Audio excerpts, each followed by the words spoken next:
Santo Thomas Aquinas, tahun 1225 sampai tahun 1274. Filosof Italia Thomas Aquinas terkenal akan tulisan-tulisan teologisnya, dan terutama karyanya Summa Theologica, yang mungkin merupakan pernyataan paling otoratif yang pernah dikeluarkan akan doktrin-doktrin teologis. Lebih mudah mengatakan bahwa tidak ada seorang pun yang pernah menjelaskan sistem filosofis secara menyeluruh dengan detail dan pertimbangan yang sangat hati-hati seperti yang dilakukan Aquinas. Para pembacanya, walaupun dia tidak menyetujui anggapan atau kesimpulan Aquinas, tidak mungkin tidak terkagum-kagum dengan kepintaran orang itu. Namun, bagian terpenting dari tulisan Aquinas memaparkan pertanyaan-pertanyaan abstrak dan metafisika yang bagi sebagian besar tidak terlalu penting. Dia juga mendiskusikan pertanyaan-pertanyaan etika, namun tulisan-tulisannya, mengatur kepercayaan Katolik sebelumnya, tidak merepresentasikan perubahan besar baik dari pemikiran-pemikiran etika ataupun sudut pandang politis. Dan tidak banyak orang yang berpindah agama menjadi Katolik atau Kristen ketika membaca karya-karya Aquinas. Oleh karena itu, sepintar dan setepat apapun spekulasi Aquinas, saya ragu semua itu banyak berpengaruh pada perilaku manusia ataupun sejarah. Karena itulah dia dicoret dari daftar utama buku ini. Archimedes, tahun 287 sebelum Masehi sampai tahun 212 sebelum Masehi. Archimedes umumnya dikenal sebagai salah satu ahli matematika dan ilmuwan terpintar di zaman kuno. Dia sering dianggap menemukan baik prinsip kerja pengungkit dan konsep gravitasi secara spesifik. Bahkan, sebenarnya pengungkit telah dikenal dan digunakan berabad-abad sebelum Archimedes. Dia tampaknya menjadi yang pertama yang menjelaskan secara eksplisit tentang efek pengungkit, tetapi para insinyur Mesir mampu dan sering menggunakan pengungkit sebelum Archimedes. Konsep kepadatan berat per unit volume dari suatu benda, bertolak belakang dengan total berat benda, juga telah dikenal sebelum Archimedes. Dalam cerita Archimedes yang terkenal dan puncaknya cerita yang berakhir dengan Archimedes keluar dari bak mandinya dan berlarian di jalan berteriak, "Eureka!" Yang telah ditemukan Archimedes bukanlah konsep baru, melainkan aplikasi cerdas atas konsep yang telah dikenal menjadi hal spesifik. Sebagai seorang ahli matematika, tidak diragukan lagi Archimedes memang tak terkalahkan. Bahkan, dia hampir memformulasikan kalkulasi integral lebih dari 18 abad sebelum Isaac Newton berhasil melakukannya. Sayangnya, sistem pencatatan matematika yang layak belum ada pada masa-masa Archimedes.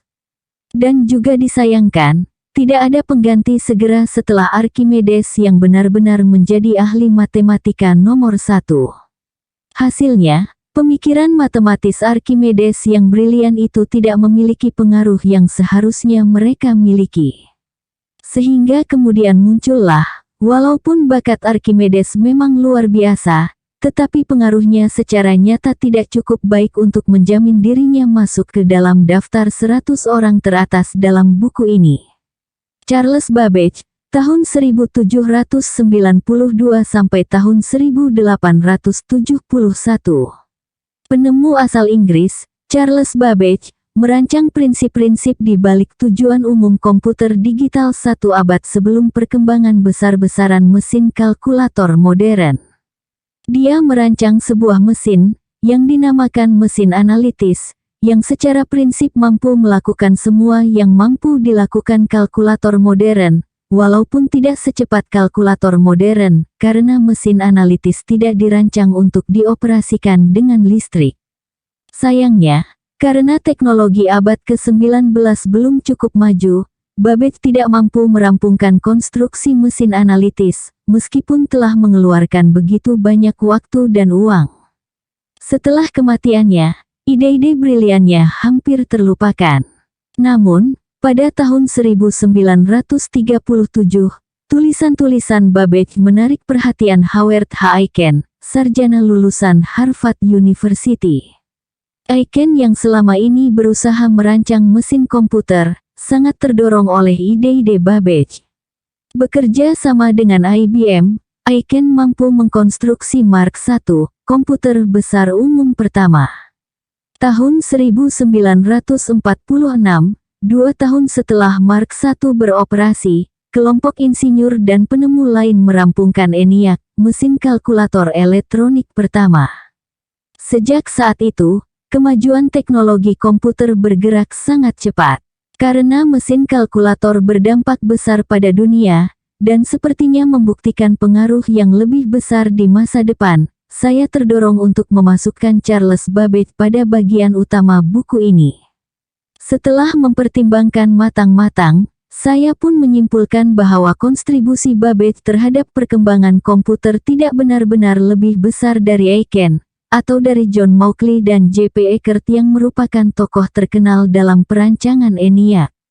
Untuk hal itu, setidaknya 3 pendahulu Babbage, Blaise Pascal, Gottfried Leibniz, dan Joseph Marie Jacquard, memberikan kontribusi yang sepertinya sebanding dengan pengaruh Babbage. Pascal, ilmuwan asal Prancis, ahli matematika, dan filosof, menciptakan sebuah mesin penghitung mekanis tahun 1642. Pada tahun 1671, Gottfried Wilhelm von Leibniz, seorang filosof dan ahli matematika, merancang mesin yang dilakukan dapat menambah, mengurangi, mengkalikan, dan membagi. Leibniz juga merupakan yang pertama yang menunjukkan pentingnya sistem biner, sebuah sistem angka-angka yang digunakan di mesin-mesin penghitungan modern. Jacquard adalah orang Prancis yang pada awal abad ke-19, menemukan alat yang menggunakan semacam tombol-tombol untuk mengendalikan pengoperasian sebuah perkakas. Perkakas Jacquard, yang penjualannya sangat sukses, memberikan pengaruh besar pada pemikiran Babbage. Hal itu juga mempengaruhi Hermann Lerit, warga Amerika yang pada akhir abad ke-19, mengadaptasi tombol-tombol tersebut untuk digunakan dalam tabulasi Census Bureau. Oleh sebab itu, penghargaan utama atas perkembangan komputer modern harus dibagi ke beberapa orang. Walaupun orang-orang yang disebut di sini memberikan kontribusi yang signifikan, tidak satu pun yang paling menonjol. Begitu pula dengan Babbage, oleh sebab itu, begitu pula dengan yang lain, tampaknya tidak cukup berharga untuk dimasukkan ke bagian utama buku ini. Cheops, perkiraan 26 abad sebelum Masehi. Raja Mesir Khufu Cheops adalah namanya dalam bahasa Yunani, paling dikenang atas konstruksi piramida raksasa di Giza, yang tampaknya dibangun untuk makamnya. Tanggal kelahiran dan kematian yang sebenarnya tidak diketahui, tetapi dipercaya Cheops tumbuh sekitar abad 26 sebelum Masehi. Kita tahu bahwa ibu kotanya di Memphis, Mesir, dan masa kepemimpinannya berlangsung cukup lama, tetapi tidak banyak yang diketahui tentang kehidupannya. Lebih aman dikatakan bahwa piramida raksasa merupakan bangunan yang paling diagungkan dan paling hebat yang pernah dibuat oleh manusia. Bahkan di masa kuno pun, piramida tersebut dianggap sebagai 7 keajaiban dunia. Walaupun 6 bangunan lainnya sudah lama hancur, tetapi piramida raksasa tetap bertahan, sebuah tanda peringatan luar biasa atas raja yang membangunnya. Kesempurnaan konstruksinya, begitu pula dengan ukurannya, sangat menginspirasi. Walaupun 30 kaki puncak piramida raksasa telah hancur, namun tetap tersisa 450 kaki tingginya kira-kira setara dengan bangunan 35 lantai.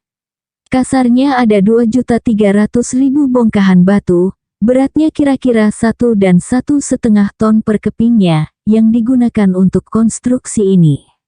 Karena piramida raksasa berisi sekelompok ruang-ruang dan jalan-jalan, batu-batu yang digunakan dalam bangunan ini tentulah harus bervariasi ukurannya, menambah kerumitan konstruksi ini. Lalu, cara masyarakat Mesir kuno ini 46 abad yang lalu bekerja tanpa dibantu peralatan modern dan mesin-mesin mampu membentuk monumen semegah itu tidak jelas dikatakan. Yang pasti, untuk mencapai hal itu membutuhkan perencanaan yang saksama dan kemampuan administratif yang sangat hebat, yang sukses menggiring seluruh sumber daya negeri untuk tugas raksasa ini. Jika kita sepakat perkiraan umum bahwa perlu 20 tahun untuk membangun piramida raksasa, berarti rata-rata lebih dari 300 blok batu dipasang setiap hari. Untuk menambang blok-blok batu sebanyak itu, membawanya ke tempat pembuatan piramida, memotongnya sesuai dengan ukuran yang diinginkan, dan menempatkannya dengan akurat jelas merupakan tugas yang luar biasa. Sekian besar kapal-kapal dipergunakan untuk membawa blok-blok batu tersebut, dan suplai makan yang terencana dengan baik untuk memberi makan ratusan atau bahkan ribuan pekerja proyek tersebut. Piramida raksasa telah berdiri lebih dari 4.500 tahun, dan mungkin akan tetap kukuh berdiri setelah setiap bangunan yang dikonstruksikan oleh para insinyur modern hancur menjadi debu. Benar-benar tidak dapat dihancurkan, walau dihantam bom atom sekalipun. Tentu saja, piramida itu perlahan-lahan akan terkikis. Namun, dengan rata-rata erosi saat ini, pengikisan itu akan berlangsung selama jutaan tahun. Oleh karena itu, jelaslah bahwa Cheops memang orang yang jelas-jelas telah menapakkan jejaknya di dunia, dan menerima ketenaran yang tidak akan pernah sirna, bahkan melebihi siapapun. Apakah orang-orang seperti Napoleon atau Alexander Agung akan terus dikenang 10.000 tahun mendatang? Tetapi ketenaran itu berbeda dengan pengaruh, sedangkan Cheops mungkin memberi pengaruh besar bagi masyarakat yang hidup di zamannya. Dia tidak memberi banyak pengaruh di luar negeri atau masa-masa setelahnya.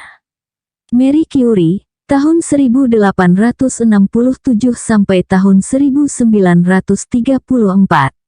Marie Curie, nama aslinya Maria Sklodowska, lebih terkenal ketimbang ilmuwan lain yang saya masukkan pada daftar 100 orang teratas.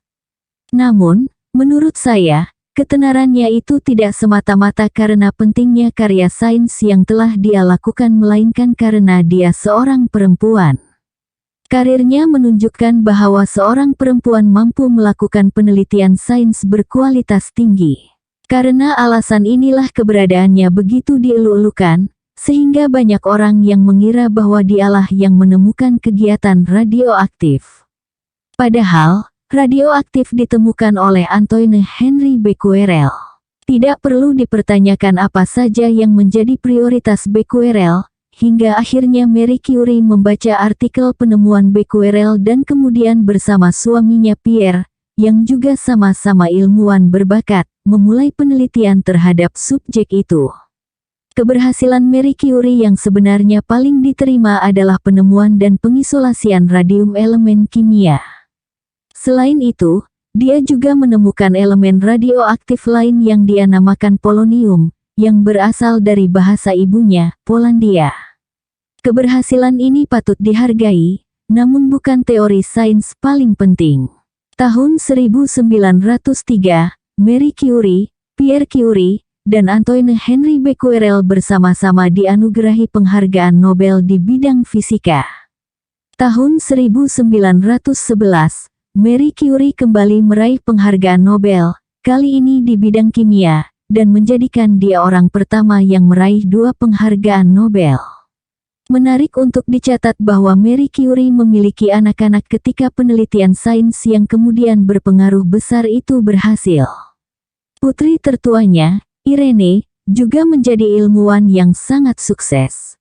Irene menikahi ilmuwan berbakat lainnya, Jean-Frédéric Joliot, dan keduanya bekerja sama, lalu menemukan radioaktif buatan. Penemuan ini yang kemudian dianggap sebagai turunan aslinya, mengganjar Joliot Curie dengan penghargaan Nobel pada tahun 1935. Anak kedua Marie Curie, Yves, musisi dan penulis ternama.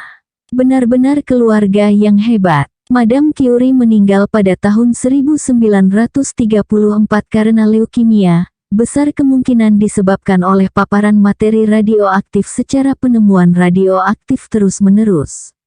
Benjamin Franklin, tahun 1706 sampai tahun 1790. Saya rasa pantaslah jika menyebut Benjamin Franklin sebagai jenius paling cakap dalam sejarah, dengan berbagai pencapaian di bidang yang lebih luas ketimbang yang dilakukan Leonardo da Vinci. Memang mengagumkan, tetapi itulah yang terjadi. Franklin memiliki karir yang sangat sukses setidaknya untuk 4 lahan usaha manusia, bisnis, sains, sastra, dan politik. Karir bisnis Franklin layaknya kisah si miskin jadi kaya. Keluarganya di Boston hidup pas-pasan, dan Franklin muda tidak memiliki uang sepeser pun ketika di Philadelphia. Namun, di usia awal 40 tahunan, Franklin telah menjelma menjadi pria kaya lewat bisnis percetakannya, koran, dan kegiatan bisnis lainnya. Sementara, di waktu senggang dia akan belajar sains dan mempelajari 4 bahasa asing sendiri. Sebagai seorang ilmuwan, Franklin paling dikenal atas penelitian dasar yang dia perlihatkan tentang listrik dan penerangan. Namun, dia juga menemukan beberapa penemuan yang sangat bermanfaat, termasuk mesin uap Franklin, lensa bifokal, dan tiang penerangan.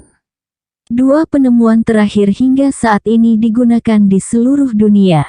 Karir kesusastraan Franklin adalah sebagai seorang jurnalis sukses. Dia segera menerbitkan Poor Richard's Almanac, di mana dia mendemonstrasikan bakatnya yang tidak biasa dalam memutarbalikkan frase-frase cerdas. Konon, banyak penulis yang ketinggalan. Tahun-tahun berikutnya, dia menyusun autobiografinya, salah satu karya paling terkenal yang pernah ditulis, dan yang masih dibaca dan dinikmati khalayak luas. Dalam bidang politik, Franklin sukses sebagai seorang administrator. Dia adalah seorang kepala umum kantor pos untuk negara-negara jajahan, dan di bawahnya layanan pos yang menghasilkan keuntungan. Sebagai seorang legislatif, dia berulang kali dipilih sebagai legislatif untuk daerah Pennsylvania, dan sebagai seorang diplomat, dia adalah seorang duta besar yang sangat terkenal dan sukses di Prancis selama masa-masa krusial di sejarah Amerika. Dan sebagai tambahan, dia juga salah satu penandatangan Deklarasi Kemerdekaan Amerika, dan kemudian mengabdi sebagai anggota Constitutional Convention. Seperti kita semua, Franklin berhadapan dengan masalah-masalah dan kekecewaan yang mendalam. Meski demikian, hidupnya adalah teladan luar biasa, mungkin yang paling menggugah dalam sejarah, dari usaha keras seseorang. Dikaruniai kesehatan yang sangat baik hingga usianya mencapai 84 tahun, kehidupan Franklin benar-benar panjang, berguna, bervariasi, dan bahagia dalam jagat raya ini. Dari sudut pandang masa lalu, sangat memungkinkan untuk memasukkan Franklin ke dalam bagian utama buku ini. Namun, tak satu pun kontribusinya yang cukup berpengaruh sehingga dia dapat dianggap sebagai salah satu dari 100 orang paling berpengaruh dalam sejarah, walaupun seluruh pencapaiannya digabung. Mohandas Gandhi, tahun 1869 sampai tahun 1948. Mohandas Gandhi merupakan sosok luar biasa yang memimpin pergerakan untuk kemerdekaan India, dan karena itulah sejumlah orang menyarankan namanya dimasukkan dalam bagian utama buku ini. Namun perlu diingat, kemerdekaan rakyat India atas In-6 Gears cepat atau lambat akan muncul juga. Bahkan melihat fakta perjuangan historis melawan penjajahan, kita dapat melihat bahwa kemerdekaan India jelas akan berhasil diraih dalam beberapa tahun pada 1947, walaupun Gandhi tidak pernah hidup. Memang benar teknik aksi bungkam sipil anti kekerasan yang dijalankan Gandhi sangat sukses, memaksa India meninggalkan India. Tetapi juga sempat disarankan, bahkan India akan meraih kemerdekaannya lebih cepat jika rakyat India saat itu mengadopsi metode-metode yang lebih kuat. Karena sulit menentukan secara keseluruhan apakah usaha Gandhi yang lebih keras atau memang kemerdekaan India yang melambat, kita dapat menyimpulkan bahwa dampak tindakan Gandhi, setidaknya dalam hal itu cukup kecil. Hal itu juga menunjukkan bahwa Gandhi bukanlah pendiri pergerakan kemerdekaan India. Indian National Congress telah berdiri sebelumnya pada 1885 dan dia juga bukan pemimpin politik utama pada saat kemerdekaan akhirnya tercapai. Namun, perlu tetap diingat bahwa pengaruh prinsip-prinsip Gandhi terletak pada anjuran anti kekerasan. Ide-idenya ini tentu saja tidak sepenuhnya original. Gandhi pernah mengatakan dengan jelas bahwa prinsip-prinsipnya itu berasal dari bacaan-bacaannya seperti karya Thoreau, Tolstoy, dan Perjanjian Baru, begitu juga dengan berbagai macam tulisan-tulisan Hindu. Ada sedikit keraguan bahwa kebijakan-kebijakan Gandhi, jika diadopsi secara universal akan mengubah dunia. Sayangnya, prinsip-prinsipnya ini tidak diterima sepenuhnya, bahkan di India sekalipun. Memang benar pada tahun 1954 sampai tahun 1955, teknik-tekniknya digunakan untuk mendorong Portugis melepaskan kendali atas Goa. Namun, kampanye tersebut tidak berhasil mencapai tujuannya, dan beberapa tahun kemudian, pemerintahan India melakukan invasi bersenjata. Sebagai tambahan, dalam 40 tahun terakhir, India telah bertempur dengan Pakistan selama 3 tahun dan perang perbatasan dengan China. Negara-negara lain juga rata-rata enggan menggunakan teknik-teknik Gandhi. Dalam rentang 80 tahun sejak Gandhi memperkenalkan teknik tersebut, dunia telah melihat 2 perang paling berdarah sepanjang sejarah. Apakah dengan begitu kita menyimpulkan bahwa seorang filosof seperti Gandhi pada dasarnya hanyalah seorang pecundang? Sekarang ini sepertinya begitu. Namun perlu diingat bahwa 40 tahun setelah kematian Yesus, seorang Romawi pintar dan berwawasan luas pasti akan menganggap Yesus dari Nazaret adalah seorang pecundang, jika tentu saja dia pernah mendengar tentang Yesus. Begitu juga dengan orang-orang yang hidup pada tahun 450 sebelum Masehi, tidak akan mungkin memperkirakan betapa besar pengaruh Konfusius. Namun, menilai dari apa yang telah terjadi hingga saat ini, Gandhi sepertinya hanya dapat masuk daftar kehormatan dalam buku ini. Abraham Lincoln, tahun 1809 sampai tahun 1865. Abraham Lincoln, Presiden Amerika Serikat ke-16, adalah salah satu pemimpin politik yang paling terkenal dan paling dikagumi yang pernah dimiliki negara ini, atau negara manapun. Lalu mengapa dia tidak dimasukkan dalam daftar saya? Apakah membebaskan 3.500.000 budak bukanlah pencapaian besar? Tentu saja. Namun jika ditinjau kembali, kita dapat melihat bahwa usaha-usaha di seluruh dunia untuk menghapus perbudakan tidak dapat dihindari lagi. Banyak negara yang menghapuskan perbudakan jauh sebelum Lincoln menjabat. Satu yang paling dihargai dari Lincoln adalah keberhasilannya mempercepat proses tersebut dalam satu negara.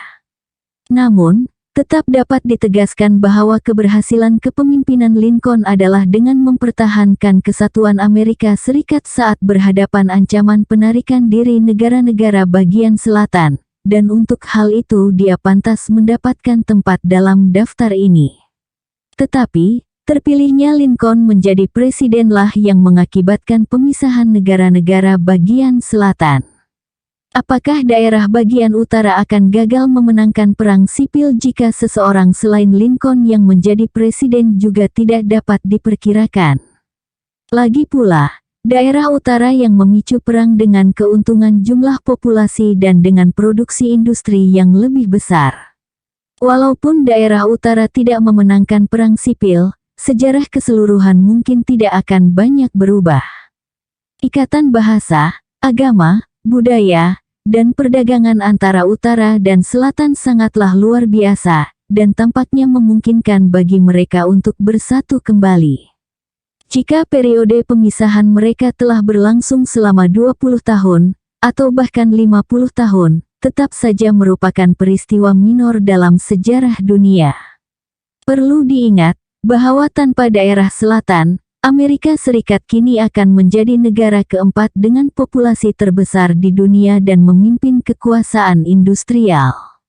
Apakah ini berarti Lincoln bukan tokoh penting? Bukan sama sekali. Karirnya terbukti mempengaruhi beberapa juta orang selama turun-temurun. Namun, semua itu tidak menjadikan dirinya sama pentingnya dengan Mahavira, yang pengaruhnya terus berlanjut selama berabad-abad. Ferdinand Magellan, tahun 1480 sampai tahun 1521. Penjelajah Portugis, Ferdinand Magellan dikenal sebagai pemimpin ekspedisi pertama keliling dunia. Ekspedisinya mungkin adalah pelayaran paling hebat dalam sejarah umat manusia. Total perjalanannya hanya memakan waktu 3 tahun. Berangkat dengan 5 kapal kecil, reyot, dan bocor, hanya 1 kapal yang kembali ke Eropa dengan selamat. Dan dari 265 orang yang berangkat berlayar, hanya 18 kembali dengan selamat. Magellan sendiri termasuk dari salah satu yang tewas selama pelayaran setelah dia memimpin ekspedisi melewati bagian tersulit dari perjalanan. Tetapi akhirnya, ekspedisi itu sukses, dan membantah semua perdebatan bahwa sebenarnya bumi itu bulat.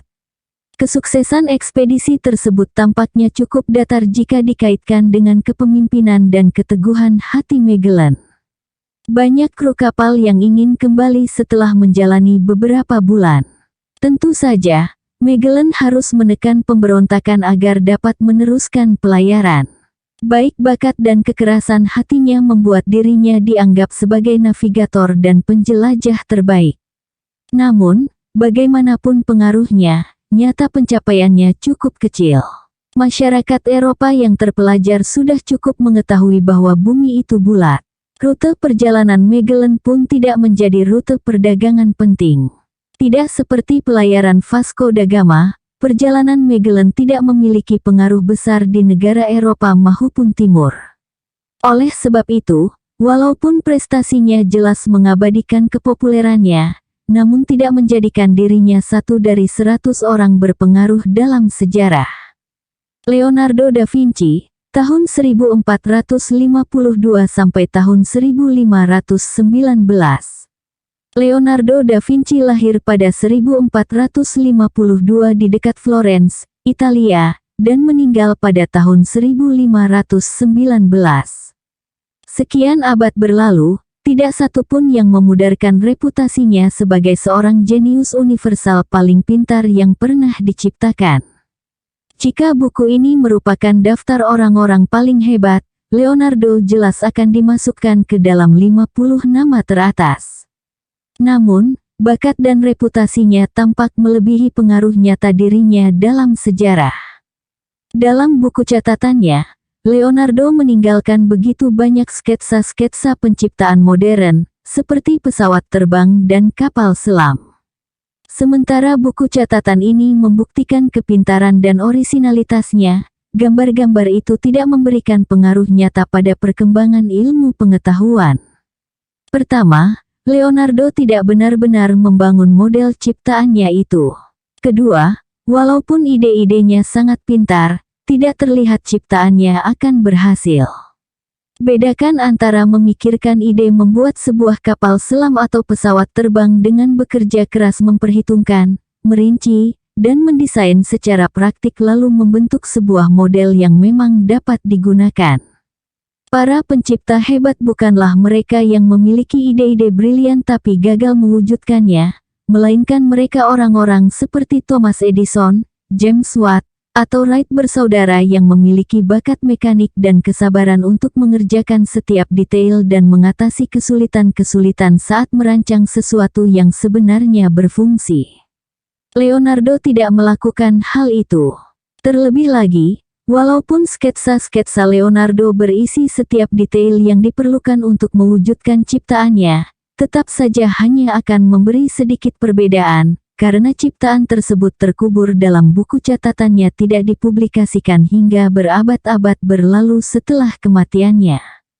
Pada saat buku catatannya itu, yang tulisannya ternyata tertulis terbalik, dipublikasikan, ide-ide di balik ciptaannya telah ditemukan secara independen oleh orang lain.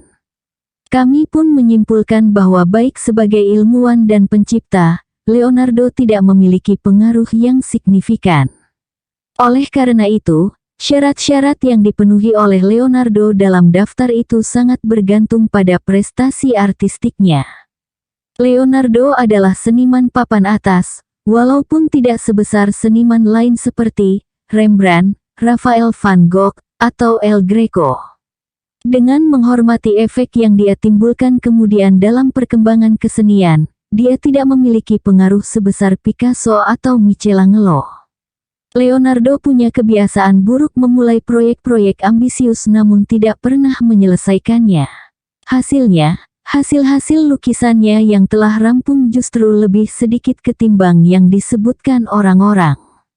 Karena dia terus-menerus berpindah pada proyek baru sebelum menyelesaikan yang lama, Leonardo berhasil membuang-buang bakat-bakatnya yang cukup luar biasa. Walaupun kedengarannya aneh jika menyebut seorang pria yang telah melukis Mona Lisa sebagai orang gagal, tampaknya itulah yang disimpulkan kebanyakan orang yang telah mempelajari karir Leonardo dengan baik. Mungkin memang Leonardo da Vinci adalah orang yang paling berbakat yang pernah diciptakan, tetapi pencapaiannya tidak terlalu banyak. Walaupun terkenal sebagai seorang arsitek, tetapi dia sepertinya tidak pernah merancang bangunan yang benar-benar didirikan. Tidak satu pun pahatannya masih bertahan hingga kini. Yang tersisa dari bakatnya yang sangat luar biasa itu adalah coretan-coretan gambar yang begitu banyak, beberapa lukisan yang luar biasa, hanya kurang dari 20 lukisan yang masih terjaga keutuhannya, dan seperangkat buku catatannya yang membuat pembaca abad ke-20 terheran-heran. Tetapi juga tidak memberikan banyak pengaruh baik dari bidang sains atau penciptaan. Dia memang berbakat, namun Leonardo bukanlah satu dari 100 orang paling berpengaruh yang pernah hidup. Tamat.